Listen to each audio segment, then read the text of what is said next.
প্রতিবারের মতো এবারেও সিন্ধু দর্শন যাত্রা হতে চলেছে। তবে এবারেই প্রথমবারের মতো সিন্ধু মহাকুম্ভ হতে চলেছে। এবছর 30তম সিন্ধু দর্শন যাত্রা এবং প্রথম সিন্ধু মহাকুম্ভ চলবে 18 থেকে 30 জুন পর্যন্ত। সিন্ধু দর্শনের জন্য উদ্যোগ গ্রহণ করল হিমালয় পরিবারের ত্রিপুরা প্রদেশ। মঙ্গলবার আগরতলা প্রেস ক্লাবে এক সাংবাদিক সম্মেলনের মধ্য দিয়ে সূর্যমণিনগর কেন্দ্রের বিধায়ক তথা ত্রিপুরা বিধানসভার উপাধ্যক্ষ রামপ্রসাদ পাল এই সংবাদ জানান।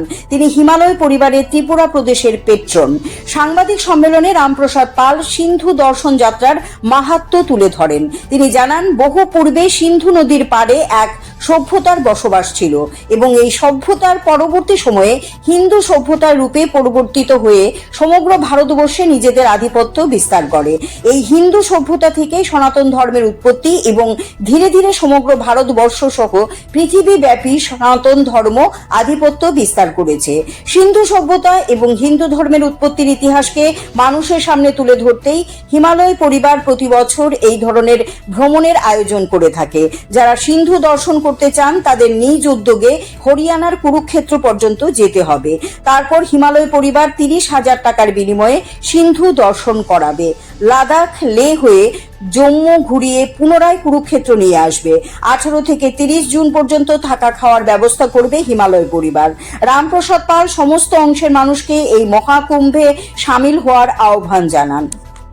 যে সিন্ধু থেকে যে হিন্দু নামকরণ হয়েছে, এই যে একটা বিরাট ইতিহাস এবং সিন্ধু নদ যেটাকে আমরা আমাদের যে সভ্যতা, এই সভ্যতাকে আমরা সবাই আমাদের ইতিহাসের মাধ্যমে আমরা সবাই জেনেছি যে আমাদের হিন্দু সভ্যতা কোথায় থেকে এসেছে, হিন্দু নামকরণ কেন হয়েছে এবং সেটা কোথা থেকে উৎপত্তি হয়েছিল।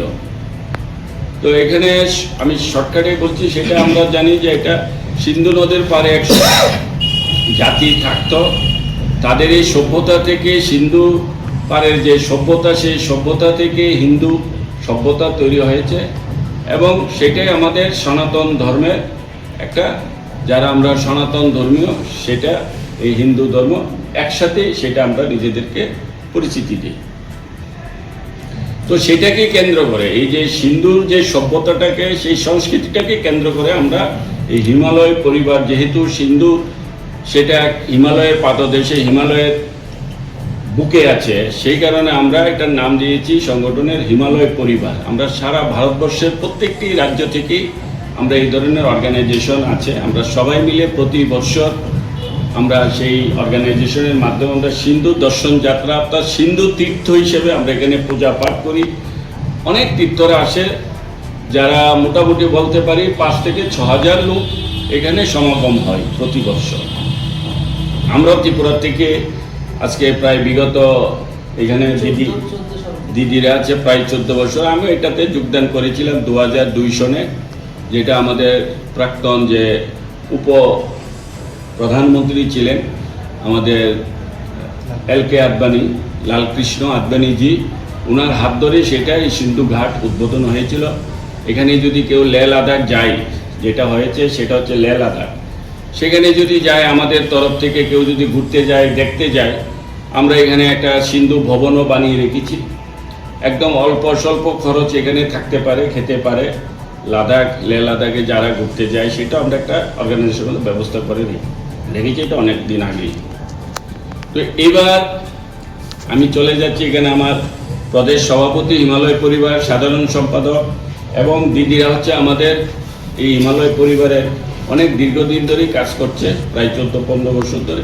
ওনারা আমাদের উপদেষ্টা হিসেবে হিমালয় পরিবারে কাজ করছে। তো আজকে একটা এখানে আমাদের প্রতি বছরও যায় 50 থেকে 60 জন এই যাত্রী হিসাবে, সিন্ধু দর্শন যাত্রী হিসাবে যাই সবাই। এবারও এইরকমই যাচ্ছে। কেউ সরাসরি আমাদের এখান থেকে আমরা অ্যাডভার্টাইজমেন্ট করি অনলাইনের মাধ্যমে, বিভিন্ন আমাদের যে অ্যাপ আছে, অ্যাপের মাধ্যমে সেটা চলে। তারপর আমরাও আমাদের সঙ্গে কিছু নিয়ে যাই। একসাথে গিয়ে আমরা সারা ভারতে 2টা প্রজেক্ট, 2টা জায়গার স্থান আমরা করেছি। একটা হচ্ছে এই দিকে নর্থ সাইডের থেকে বা যেই সাইডের থেকেই যে যারাই যায়, আমরা সবাই মিলে কুরুক্ষেত্র, হরিয়ানা যে কুরুক্ষেত্র, এখানে সবাই একত্রিত হই। এখান থেকে আমাদের কনভয় শুরু হয়।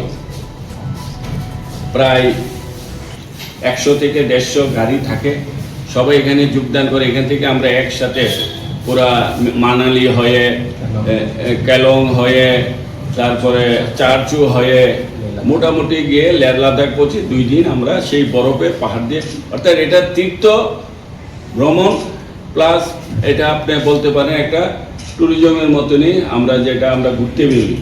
আর এমন জায়গাটা যাওয়া হয়, দুর্গম জায়গা, যেখানে সাধারণ মানুষ এমনিতে যেতে পারে না, এটা আর্মিদের কবজাতে থাকে। কিন্তু এটা আমাদের জন্য সবসময় একটা টাইম, এইটা ফিক্সড টাইম। আমরা প্রতি বছর এখান থেকে রওনা হয় 16 তারিখ আগরতলা থেকে। আর হরিয়ানা যেখান থেকে আমরা সবাই একসাথে হই, এটা 18 তারিখ 19 তারিখ থেকে রাত্রেবেলা 18 তারিখ পৌঁছে 19 তারিখ আমাদের কনভয় শুরু হয়।